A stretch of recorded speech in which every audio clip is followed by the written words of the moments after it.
కథా కాలక్షేపం నుంచి ఎద్దనపూడి సులోచనారాణి గారు రచించిన ఆశల శిఖరాలు పార్ట్ 2. ఆ రోజు నేను వెళ్ళేసరికి గోపాలం రండి రండి, మీకోసమే ఎదురు చూస్తున్నాను అన్నాడు. ఎందుకు? ఆసక్తిగా అడిగాను. అతని చేతుల్లో ఏవో పేపర్లున్నాయి. ఒకటి నా చేతికిస్తూ కింద సంతకం పెట్టండి అన్నాడు. ఏమిటిది అన్నాను చూస్తూ.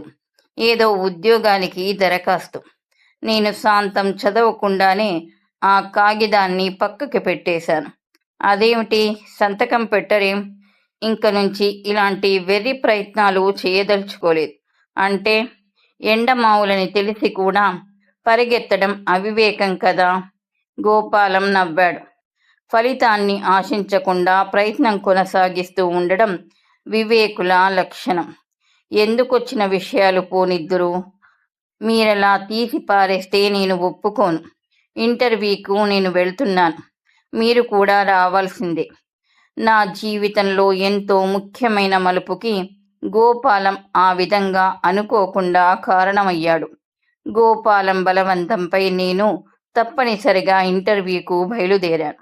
ఉద్యోగం కోసం దరఖాస్తులు కోరేవాళ్ళు ఫలానా ఉద్యోగం అని స్పష్టంగా తెలియచేయలేదు.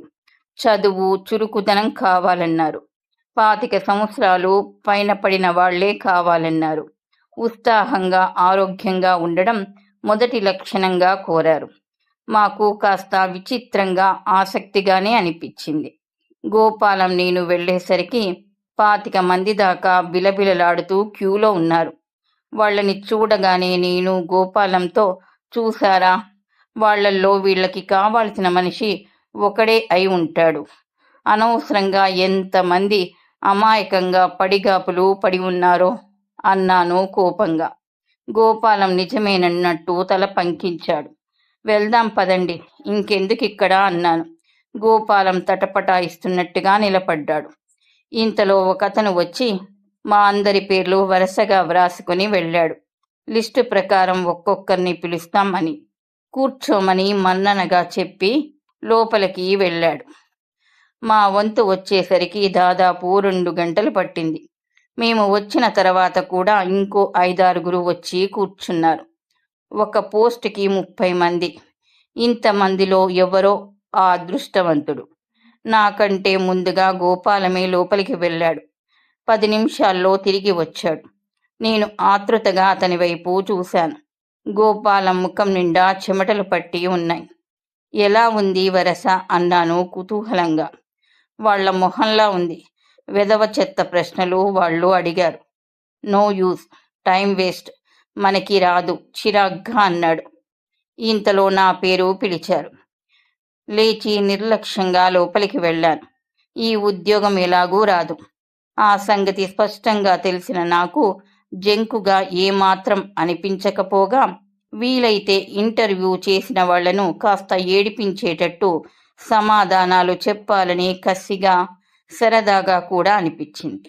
నేను కట్టెను తొలగించుకుని లోపల అడుగు పెట్టేసరికి అక్కడ నా ఊహకు విరుద్ధంగా ఇద్దరే ఉన్నారు. నెత్తి మీద ఒక్క వెంట్రుక కూడా లేకుండా ఊడిపోయి తెల్లగా తోమిన రాగి చెంబులా మెరుస్తున్న తలతో లావుగా ఉన్న కళ్ళద్దాలు పెట్టుకున్నాడు ఒకాయన. ఆయనకి 50-60 సంవత్సరాలు ఉండవచ్చు. మనిషి దృఢంగా, ఆరోగ్యంగా ఉన్నాడు. ఆయన పక్కన దాదాపు 40-45 సంవత్సరాల వయసున్న ఒక ఆవిడ ఉంది. ఆవిడ తెల్లగా, బక్కపలచగా ఉంది. వాళ్ళిద్దరినీ చూడగానే భార్యాభర్తలని తెలుస్తూనే ఉంది. నేను గదిలో అడుగు పెట్టగానే నన్ను వాళ్ళని నేను ఒక్క క్షణం మెరుపు లాంటి చూపులతో నిశితంగా పరీక్షించుకున్నా. ఇంటర్వ్యూలో ఆడవాళ్లు ఉంటారని అనుకోని నేను అప్రయత్నంగా కొద్దిగా భుజాలు ఎగరేసి నన్ను నేను సర్దుకున్నాను. మిస్టర్ రవికుమార్ అంది ఆవిడ నువ్వేనా అన్నట్టు చూస్తూ. ఎస్ అన్నాను. ఆయన కూర్చోమన్నట్టుగా వాళ్ళ ఎదుట ఉన్న కుర్చీ చూపించాడు. నేను కూర్చోలేదు. థ్యాంక్ యూ అని నిలబడే ఉన్నాను. ఆయన నా అప్లికేషన్ చూస్తూ ఇందులో వ్రాసినవన్నీ నిజమేనా అన్నారు. నాకు తెలిసినంత వరకు నిజమే. ఆయన అప్లికేషన్ చూడసాగాడు. ఇంతలో ఆవిడ అడిగింది, మిస్టర్ రవికుమార్, మీరు ఈ ఉద్యోగం ఎందుకు కావాలనుకుంటున్నారు? ఆసక్తిగా చూస్తూ అడిగింది ఆవిడ. ఎంత అర్థం లేని ప్రశ్న. భుక్తి కోసం అన్నాను, సాధ్యమైనంత నమ్రతగా చెప్పాలని ప్రయత్నిస్తూ. భుక్తి కోసం అంటున్నారు. మీకు పెళ్ళయిందా? కాలేదు. మీ మీద ఆధారపడిన వాళ్ళు ఎవరైనా ఉన్నారా? ఒక్క క్షణం ఆలోచించాను. ఎవ్వరూ లేరు. ఎవ్వరూ లేరా? రెట్టిస్తూ అడిగింది. "ఊహుం. పల్లెటూర్లో నన్ను పెంచిన పినతల్లి కుటుంబం తప్ప నాకెవ్వరూ లేరు." ఇంతలో ఆయన చేతిలో ఉన్న అప్లికేషన్ పక్కన పెట్టి పెన్ క్యాప్ సరిచేస్తూ అడిగారు. జీవితంలో ప్రస్తుతం మీకున్న ముఖ్యమైన ఆశయం ఏమిటో చెప్పగలరా? ప్రస్తుతం తిండి కోసం సంపాదన. ఇద్దరి ముఖాలు చూసుకున్నారు. నాకు తెలుసు, వ్యంగ్యంగా వాడిగా జవాబులు ఇస్తున్నానని. మిస్టర్ రవికుమార్, ఈ ప్రపంచాన్ని ఇప్పటికి మీరు బాగా గమనించే ఉంటారు. ఈ సంఘంలో ఈ కుళ్ళు, మోసం చూస్తుంటే మీకు ఏమనిపిస్తుంది? వీలైతే ఈ దేశానికి నియంతనై అందరినీ హంటర్తో బాధాలన్నంత ఆవేశం వస్తుంది. మనకి ఎటు చూసినా అన్యాయం, అక్రమం, దౌర్జన్యం తప్ప ఇంకేం కనిపించడం లేదు. ఈ దేశపు పౌరుడిగా మీ బాధ్యత ఏమిటి అంటారు? నేను వెంటనే సమాధానం చెప్పలేకపోయాను. క్షణం ఆలోచించి అన్నాను. ఈ ప్రపంచం మొత్తాన్ని నేనే కాదు, ఎవ్వరూ మార్చలేరు. నేను చేయగలిగింది ఏంటంటే, నాకు సాధ్యమైనంత వరకు ఒకరి వల్ల నాకు అన్యాయం జరగకుండా, నేను మరొకరికి చెయ్యకుండా జాగ్రత్త పడతాను. ఆవిడ కళ్ళల్లో ప్రశంస లాంటిది కనిపించింది.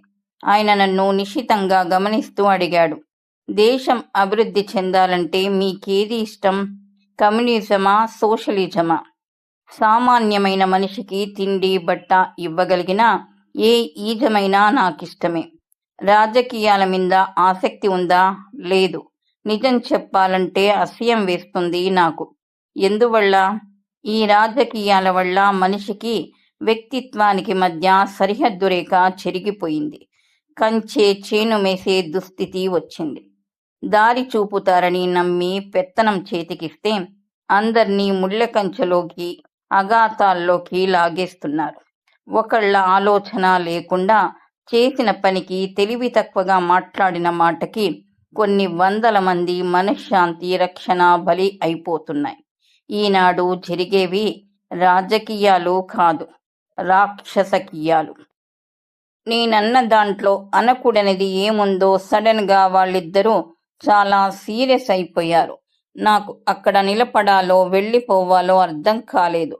కొన్ని క్షణాలు నా ఉనికినే మర్చిపోయినట్టు కాగితాలు చూడడం ప్రారంభించారు. May I go sir? నమ్రతగా అడిగాను.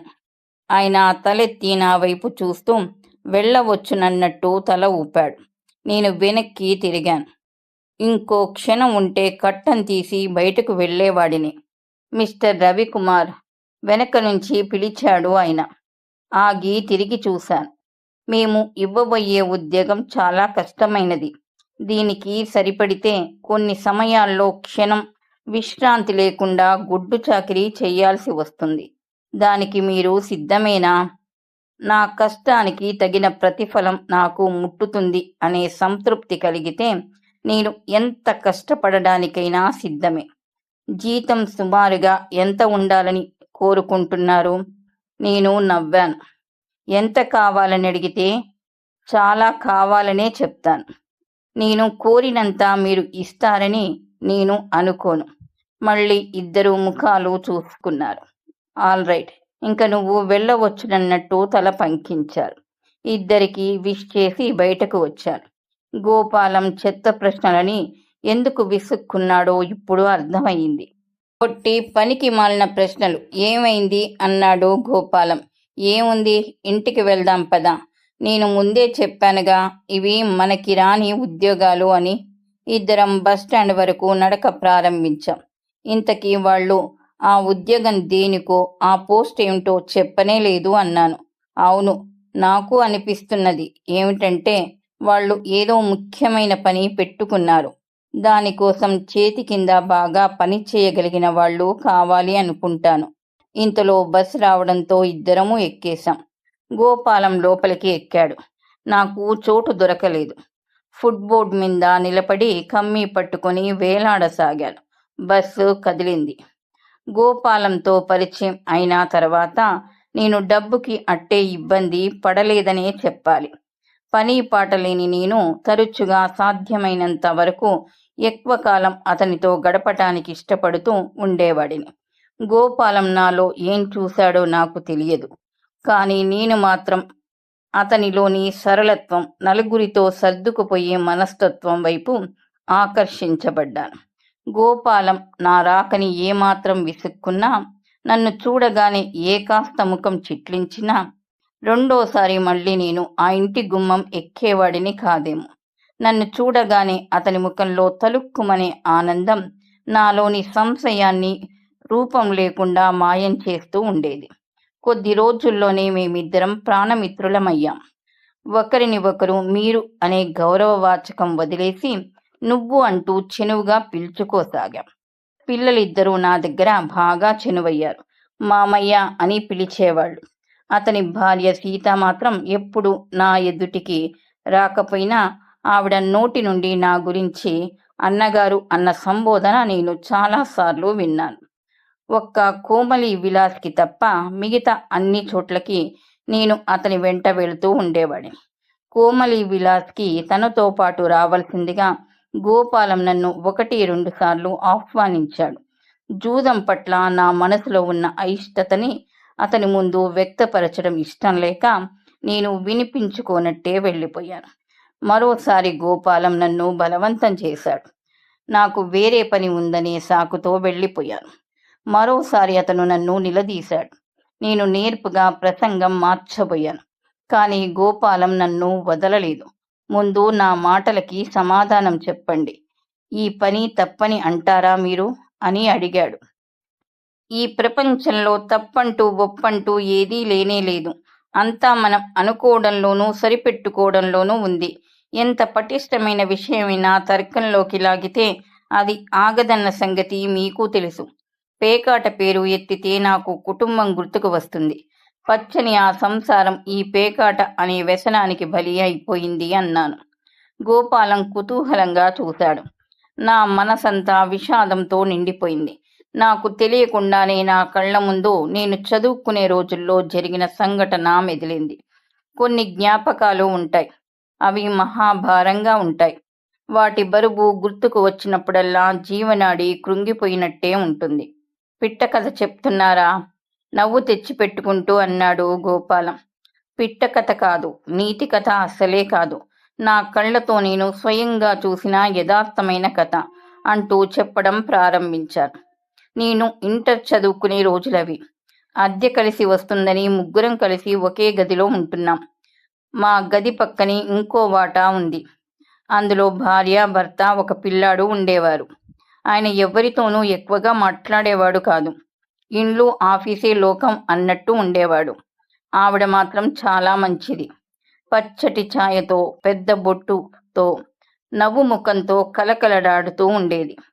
భార్యాభర్తలిద్దరూ నడివయసు పైబడిన వాళ్లే. సంతానం పుట్టదు అని నిర్ధారణ చేసుకుని నిరాశ చెందిన తరుణంలో పుట్టిన పిల్లాడు కావడంతో ఆ పిల్లాడంటే ఆవిడకి ప్రాణం కంటే ఎక్కువ అనిపించేది. మిగతా అన్ని రోజుల్లో అసలు ఇంట్లో మనుషులు ఉన్నారా లేరా అన్నంత నిశ్శబ్దంగా ఉండేవాళ్ల ఇండ్లు. కానీ ఆదివారం వస్తే చాలు సంతలా నానా గొడవగా ఉండేది. ఆయనకి పేకాట పిచ్చి ఉంది. ఇంకెవరో స్నేహితులు 3-4 వచ్చేవారు. ఉదయం ఏ 10 గంటలకో కూర్చున్నారంటే రాత్రి ఏ 1 గంటకో 2 గంటలకో లేచేవాళ్ళు. పోనీ నిశ్శబ్దంగా వాళ్ల పనేదో వాళ్ళు చూసుకునేవారా అంటే నవ్వులు కేరింతలతో మా చెవులు హోరెత్తిపోయేవి. ఆదివారం వస్తుందంటే చాలు నా మిగతా 2 స్నేహితులు బయటికి జారుకునేవాళ్ళు. పగలంతా తిరిగినా రాత్రికి ఇంటికి తిరిగి రాక తప్పదు కదా. చెవుల్లో దూది పెట్టుకుని పడుకునేవాళ్ళం. మేము ఆవిడని పిన్నిగారు అని పిలిచేవాళ్ళం. మా దగ్గర ఉన్నది ఒకే తాళం చెవి అవడం వల్ల మేము బయటికి వెళితే గది తాళం చెవి ఆవిడికి ఇచ్చి వెళ్లేవాళ్ళం. ఆ రోజు నా రూంలో ఉండేవాళ్లలో ఒకతను ఊరు వెళ్ళాడు. రెండో అతను మొదటి ఆట సినిమాకి వెళ్ళాడు. నేను ఒక్కడిని గదిలో ఉన్నాను. పక్క వాటాలో నుంచి మాటలు వినిపించసాగాయి. పిన్ని గారి కంఠాన్ని నేను వెంటనే గుర్తుపట్టాను. ఆవిడ సగం సాధింపుగా, సగం ఏడుపు గొంతుతో అంటుంది, పిల్లాడు పెద్దవాడవుతున్నాడు. వాడి ముఖం చూసైనా మీరు ఇది మానేయాలి. వాడిని చూసి ఎందుకు మానడం? వాడు నేర్చుకుంటాడు.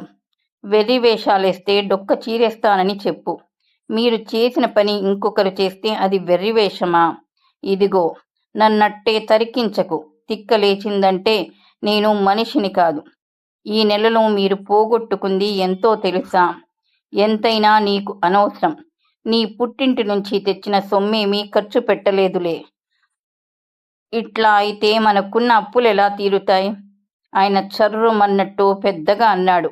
ఏం చెయ్యమంటావ్ నన్ను? నేనేం సిగరెట్లు తాగుతున్నానా, సినిమాలు చూస్తున్నానా? ఈ ఒక్కటేగా నాకున్న అలవాటు. తెచ్చినదంతా నీ మొహానే పోస్తున్నాను. మీరు తెస్తున్నది చాలడం లేదు అని నేననడం లేదు. ఉన్నది పాడు చెయ్యొద్దు అంటున్నాను గాని. నోర్మై. ఇన్నాళ్ళు మూసుకోబట్టే ఇంతవరకు వచ్చింది. మీరు ఇంక నుంచి ఆ పాడు ఆట ఇంట్లో ఆడవద్దు. నువ్వెవరే వద్దనడానికి? నీ ఇష్టం ఎవరికి కావాలి? బోడి ఇష్టం. చూస్తుండండి. ఎప్పుడో ఒక రోజున వాళ్ళు మన గుమ్మం ఎక్కకుండా చేస్తాను. మీకు ముందే చెప్తున్నాను. ఏం చేస్తావే నువ్వు అంటూ ఫెడి ఫెడిమని దెబ్బలు, తర్వాత తిట్లు వినిపించాయి. ఆవిడ ఏడుపు వినిపించింది. వినకూడదని ఎంత చెవులు మూసుకున్నా అన్నీ వినిపించాయి. నాకెలాగో అనిపించింది. ఆయన తరపున ఆలోచిస్తే అది నిజమే అనిపించింది. ఈవిడ తరపున ఆలోచిస్తే ఇది న్యాయంగానే ఉంది. ఆ రోజు తర్వాత ఆయన ఇంట్లో ఆడటం మానేశాడు. ఆవిడ సంతోషించినట్లే కనిపించింది, కానీ ఆ సంతోషం బహుశా అట్టే కాలం నిలిచి ఉండలేదు. ఎందుకంటే ఆయన ఆదివారం వస్తే ఇంట్లో ఉండేవాడు కాదు. ఒక్కోసారి శనివారం రాత్రి పోయి సోమవారం ఏ తెల్లవారుజాముకో తిరిగి వచ్చేవాడట. ఆవిడ మమ్మల్ని అప్పుడప్పుడు ఆయన్ని వెతకమని పంపేది. కానీ మేము ఎంత వెతికినా ఆవిడ చెప్పిన చోట్లలో ఆయన కనిపించేవాడు కాదు. ఆయనలో ఈ ఒక్క బలహీనతని మినహాయిస్తే వాళ్ల మధ్య ఏ భేదాభిప్రాయం లేదు. ఉన్న దాంట్లో సుఖంగా, సంతోషంగా ఉండాల్సిన స్థితి వాళ్లది. ఒకసారి ఆఫీస్కు సెలవు పెట్టాడు. ఆఫీస్లో ఇన్స్పెక్షన్ రోజులంట. సెలవు గ్రాంట్ చేయలేదు. ఉద్యోగం ఊడేంత పనైంది. ఆయనకి కిచ్చింతు కూడా లక్ష్యం ఉన్నట్టు లేదు. పేకాట పోరు ఆయన మీద మంత్రంలా పనిచేసేది. ఆ పేరు చెప్తే ఆయనకి మరో విషయం గుర్తుకు రాదు. పిన్ని గారి క్షోభ అంతా ఇంత అని చెప్పడానికి లేదు. మనిషి మేము చూస్తుండగానే దిగులుగా చిక్కిపోయి ఎలాగో అయిపోయింది. అప్పుల వాళ్ళు వచ్చి తిరిగిపోతూ ఉండేవారు. ఒక్కొక్కసారి వాళ్ళు అసభ్యంగా, అవమానంగా మాట్లాడుతుంటే మేము వచ్చి నయానో భయానో నచ్చ చెప్పి పంపేవాళ్ళం. ఆసారి నేను శని ఆదివారాల్లో డబ్బు కోసం మా ఊరు వెళ్ళాను. తిరిగి వచ్చేసరికి పిన్నిగారు లేదు. ఆవిడ బాత్రూమ్ తలుపులు వేసుకుని కిరోసిన్ పోసుకుని కాల్చుకుని చచ్చిపోయింది అని చెప్పారు. మాడిపోయిన ఆవిడ శరీరాన్ని, బయటకు వచ్చిన నాలుకని నా రూమ్మెంట్ శివం వర్ణించి చెప్తుంటే నా ఒళ్ళు జుగుప్సతో జలధరించినట్టయింది. తన చావుకు తనే కారణమని, తనకి జీవితం మీద ఇచ్ఛ నశించింది కాబట్టి ఇలా చేస్తున్నానని చెప్పి ఉత్తరం రాసిపెట్టి చనిపోయింది. అన్నిటికంటే చిత్రం ఏమిటంటే ఆవిడ బతికున్నప్పుడు కాస్తైనా లక్ష్య పెట్టని మనిషి ఆవిడ చనిపోగానే ఆ విరక్తితో సంసారం వదిలివేసి ఎటో వెళ్ళిపోయాడు. తల్లిదండ్రుల మధ్య ఎంతో అపురూపంగా పెరగాల్సిన ఆ పిల్లాడు ఎవరో బంధువుల ఇంట్లో విదిలింపులు అదిలింపులతో పెరుగుతున్నాడు. ఈ సంఘటన గుర్తుకొచ్చినప్పుడల్లా నా మనసంతా ఎలాగో అయిపోతుంది అన్నా. అంతవరకు సీరియస్గా ఉన్న గోపాలం నవ్వడం ప్రారంభించాడు. నేను చిరాకుగా చూశాను. మీరు చెప్పింది ముమ్మాటికి నీతి కథే. వాస్తవమైతే అలా జరిగి ఉండేది కాదు. ఎందుకో చెప్పమంటారా? ఆవిడ చచ్చిపోయిన తర్వాత ఆయన అలా దేశాల వెంట లేచిపోయేవాడు కాదు. హాయిగా లక్షణంగా కాస్తో కూస్తో కట్నం తీసుకుని రెండో పెళ్లి చేసుకుని ఆ భార్యతోనే పేకాట ఆడుతూ కూర్చొని ఉండేవాడు. మీరే కాదు మహాశయ, 100కి 90 మంది అందరూ పేకాట పేరు ఎత్తితే నాశనం అయిపోయిన కుటుంబాల గురించే చెప్తారు. ఎవరి సంగతో మనకెందుకు? మీ ఎదురుగా నేనున్నాను. ఈ పేకాట అనే శ్రీరామ రక్ష వల్లే నేను, నా భార్య, పిల్లలు బతుకుతున్నాం. సుఖంగా ఉన్నాం. కానీ మీ ఒక్కడి సుఖం వెనక ఎంతమంది నిట్టూర్పులు, శాపనార్థాలు దాగి ఉన్నాయో ఆలోచించండి అన్నాను. గోపాలం ముఖంలో నవ్వు మాయమైంది. ఉద్రేకంతో అతని కళ్ళల్లో కసిలాంటిది కనిపించింది. ఎందుకు ఆలోచించాలి నేను అన్నాడు. నా గురించి ఎవరైనా ఆలోచిస్తున్నారా? నాకు కావాల్సింది నా సంసారం. నేను నిశ్చింతంగా ఉండడం. అంతే. నా భార్య కట్టుకోవడానికి చీర లేకుండా బాధపడుతుంటే, నా పిల్లలు తిండి లేక నక్కనక్కలాడుతుంటే ధర్మసూత్రాలు వళ్ళిస్తూ కూర్చోవడం నా వల్ల కాదు. నేను నిస్సహాయంగా చూడసాగాను. గోపాలంలో ఉన్న విశేషం అదే. ప్రతిదాన్ని తర్కంలోకి లాగి తనకి తాను సంతృప్తి పడేలా సమాధానం చెప్పుకుంటాడు. అందుకే అతనిలో గుంజాటన ఉండదనుకుంటాను. అంతరాత్మ చేత సాధింపులు, వేధింపులు కూడా ఉండవేమో. గోపాలం నా ముఖ కవలికలు గమనించినట్టున్నాడు. హఠాత్తుగా తన ఉద్రేకాన్ని తను గుర్తించుకున్నవాడిలాగా సిగ్గుపడుతూ, క్షమించండి, ఏమిటేమిటో వాగేస్తున్నాను కదూ అన్నాడు. ఈ దేశంలో అవినీతి, స్వార్థం ఇలా మహావృక్షంలా పెరిగి శాఖోపశాఖలుగా ఎందుకు విస్తరించిందో నాకిప్పుడు మెల్లమెల్లగా అర్థం కాసాగింది. గోపాలం లాంటి చదువుకున్న వాళ్ళు, సంస్కారవంతులు నిరాశతో, నిస్పృహతో విచక్షణ జ్ఞానాన్ని పోగొట్టుకుంటున్నారు. కుతర్కానికి దిగుతున్నారు. ఇంకా స్వార్థపరుల సంగతి సరే సరే. భూమిని, ఆకాశాన్ని కూడా మింగేద్దామన్నంత వాళ్ళ తహతహలో ఏదీ కనిపించనే కనిపించదు. ఈ విధంగా చదువుకున్న వాళ్ళు, లేని వాళ్ళు, డబ్బున్న వాళ్ళు, డబ్బు లేని వాళ్ళు అందరూ ఒకే త్రాసులోకి వచ్చేస్తుండడం బట్టి ముళ్ళు ఒకవైపుకి వంగిపోతుంది. కోమలి విలాస్లోకి గోపాలంతో నేను వెళ్ళక తప్పలేదు. అతని నిష్ఠూరాలకి తట్టుకోలేని నేను అతని వెంట బయలుదేరాను. ఖాళీ జేబులతో వెళ్ళిన నేను కాస్తో కూస్తో డబ్బు నింపుక రావడం జరుగుతూ ఉండేది. కానీ ఆ డబ్బు చూస్తే నాకు సంతృప్తిగా ఉండేది కాదు. జోబులో పాము పిల్లల్ని, తేళ్లను పెట్టుకొచ్చినంత బాధగా ఉండేది. గోపాలం నేను అప్పుడప్పుడు ఊసిపోక పగటిపూట ఇంట్లో కూడా ఆడుతూ ఉండేవాళ్ళం. అదేం విచిత్రమో కానీ సాధారణంగా ఎప్పుడూ నేనే గెలుస్తూ ఉండేవాడిని. గోపాలం డబ్బులన్నీ నా దగ్గరికే చేరుతూ ఉండేవి. ఒక్కోసారి జోబులు ఖాళీ అయిపోయినా గోపాలం నవ్వుతూ, చూశారా, ఇప్పుడు మీరే నాకు అప్పు పెట్టాలి అంటూ ఉండేవాడు. అదేం కాదు, ఈ డబ్బంతా మీదే, నేను సరదాగా ఆడానంతే అంటూ దగ్గరున్న డబ్బంతా గోపాలం వైపు నెట్టేసేవాడిని నేను. అదేంటి? గోపాలం అయోమయంగా చూసేవాడు. ఆట పేరుతో మిత్రుణ్ణి దోచుకునేంత దుర్మార్గుణ్ణి కాను. ఇందులో దుర్మార్గమేముంది? ప్రతి ఆటకు కొన్ని నియమాలు ఉంటాయి. మనము పిల్లలం కాదుగా, నిజంగానే ఆడాం. నాకు తెలుసు, ఈ డబ్బు ఇలా వాపస్ ఇవ్వకపోతే గోపాలం మళ్ళీ రాత్రంతా కోమలి విలాస్లో జూదం ఆడుతాడు. నా మూలంగా సీత పిల్లలతో ఒంటరిగా మరో రాత్రి జాగారం చేయడం నాకిష్టం లేదు.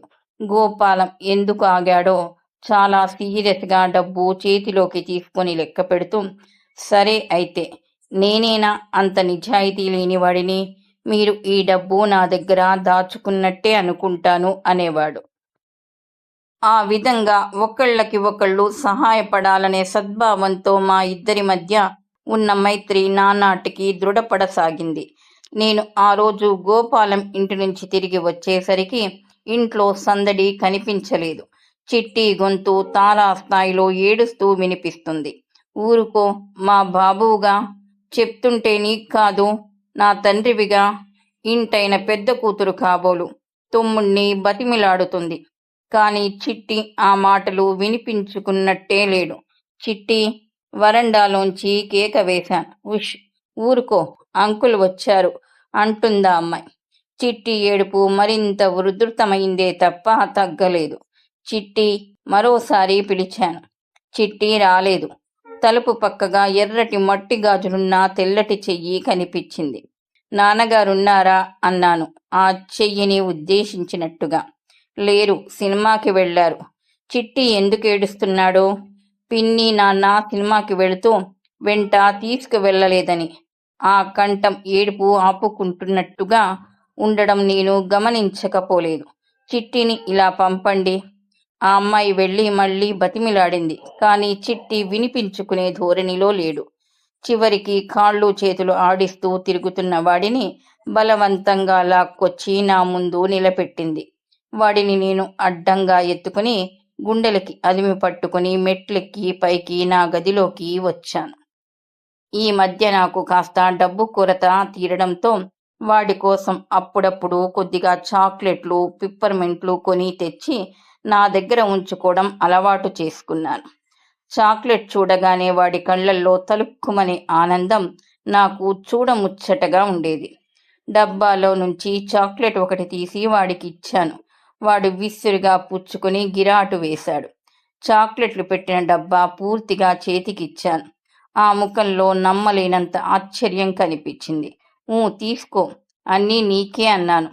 ఏడుపు మానేసి వాడు నా చేతుల్లోంచి కిందకు దిగి దూరంగా విసిరేసిన చాక్లెట్ కూడా తెచ్చుకుని డబ్బాలో భద్రపరుచుకున్నాడు. వచ్చే ఆదివారం తప్పకుండా వాడిని నాతో సినిమాకి తీసుకువెళ్తానని వాగ్దానం చేసిన తర్వాత వాడి ఏడుపు మెల్లగా తగ్గిపోయింది. ఏడుపు మానేసిన 10 నిమిషాల వరకు వాడికి ఇంకా ఎక్కిళ్ళు వస్తూనే ఉన్నాయి. చిట్టి నా దగ్గర కూర్చొని ఒక్కొక్క చాక్లెట్ తింటూ నేను అడగకుండానే వాళ్ళ ఇంటి విషయాలు చెప్పసాగాడు. వాళ్ళ నాన్న అస్సలు మంచివాడు కాడంట. తనని వాళ్ళ అక్కయ్య కుసుమని తప్ప మిగతా అందర్నీ పల్లెటూరి నాయనమ్మ దగ్గరికి పంపేశాడంట. కుసుమక్క తాను మిగిలిన వాళ్ళు ఒకటే ఏడుపులు. ఏడ్చినా అయినా వినలేదు. కుసుమ కూడా తను వాళ్లతో వెళతానని ఏడ్చిందంట. తండ్రి బాగా కేకలు వేశాడంట. పిన్ని కూడా మంచిది కాదంట. అక్క మీద వాళ్ళ నాన్నకి చాడీలు చెప్పి తిట్టిస్తుందంట.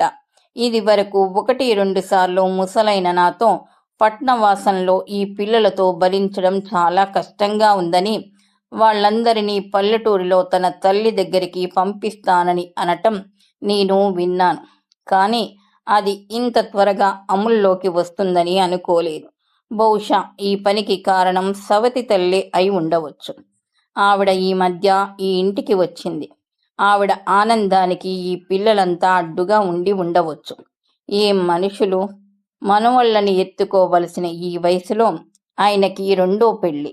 ఇంట్లో వయసు వచ్చిన పిల్లను వదిలిపెట్టి పడుచు భార్యతో ఆయన సినిమాలకి, పార్కులకి, ఎగ్జిబిషన్లకి తిరిగి రావటం నేను చాలాసార్లు చూశాను. ఆవిడ ఇంటికి వచ్చిన చుట్టంలా ఎప్పుడూ చీర నలగకుండా, జుట్టు రేగకుండా వరండాలో పట్టె మంచం ఎక్కి కూర్చొని ఇరుగు పొరుగుతో కబుర్లాడుతూ ఉంటుంది. ఇంటి పని, పిల్లల పని అంతా ఆ కుసుమ అనే అమ్మాయి చేస్తూ ఉంటుంది. నిండా 18 సంవత్సరాలు కూడా లేని ఆ పిల్ల వయసుకు మించిన గంభీరత్వము, హుందాతనము తెచ్చిపెట్టుకొని ఈ పిల్లలందరినీ కంటికి రెప్పలా చూస్తూ తల్లి లేని లోటు తనకి చేతనైనంత వరకు తీర్చటానికి శాయశక్తులా ప్రయత్నిస్తుంది. చిట్టి మాటలు చెప్తూ నా తొడ మీద తల ఆనిచ్చి నిద్రపోయాడు. పరధ్యానంగా ఆలోచిస్తూ కూర్చుండిపోయిన నేను మెట్ల మీద నుంచి చిట్టి అన్న పిలుపు వినిపించడంతో ఉలిక్కిపడి ఈ లోకంలోకి వచ్చాను. చిట్టి ఇంకోసారి వినిపించింది. ఆ స్వరం ఎంత మృదువుగా ఉంది. నిద్రపోయాడు. ఆ అమ్మాయి నేను ఊహించినట్టే పైకి రాలేదు. కుసుమ నా దృష్టిలో చాలా చిన్నపిల్ల. దాదాపు మా లక్ష్మి వయసే ఉంటుంది. ఈ అమ్మాయిని చూసినప్పుడల్లా నాకు లక్ష్మి గుర్తుకు వస్తుంటుంది. కానీ కుసుమ ఎందువల్లనో కానీ ఎప్పుడు నా ఎదుటకే రాదు. చిట్టిని లేవదీసి భుజాన వేసుకుని మెట్ల దగ్గరికి వచ్చాను. ఇవ్వమన్నట్టు చేతులు చాచింది. నేను తీసుకువస్తాను. వీడిని ఎత్తుకొని ఈ మెట్లు దిగడం నీకు కష్టం. చిట్టిని తీసుకువచ్చి లోపల పండుకోబెట్టాను. తిరిగి వచ్చేసే ముందు ఒక్క క్షణం ఆగి జోబులోంచి డబ్బు తీసి, ఇదిగో అద్దె, 3 రోజుల నుంచి ఇవ్వాలని ప్రయత్నం. మీ నాన్నగారు కలవడం లేదు అన్నాను. ఆ అమ్మాయి అడ్డంగా తలూపింది. వద్దు, నాన్నగారికే ఇవ్వండి. నాకు అర్థమైంది. ఆయన లేనప్పుడు నాతో ఆ అమ్మాయి మాట్లాడిందనే అనుమానం వాళ్ళకి వస్తుందని భయం కాబోలు. నేను తిరిగి వచ్చేస్తుంటే వెనక నుంచి మెల్లగా జంకుగా వినిపించింది. అంకుల్ చటుక్కున తిరిగి చూశాను. అత్తయ్య గారిని వెంటనే బయలుదేరి రమ్మనమని ఉత్తరం రాయకూడదు? మాకు కొంచెం తోడుగా ఉన్నట్టుంటుంది.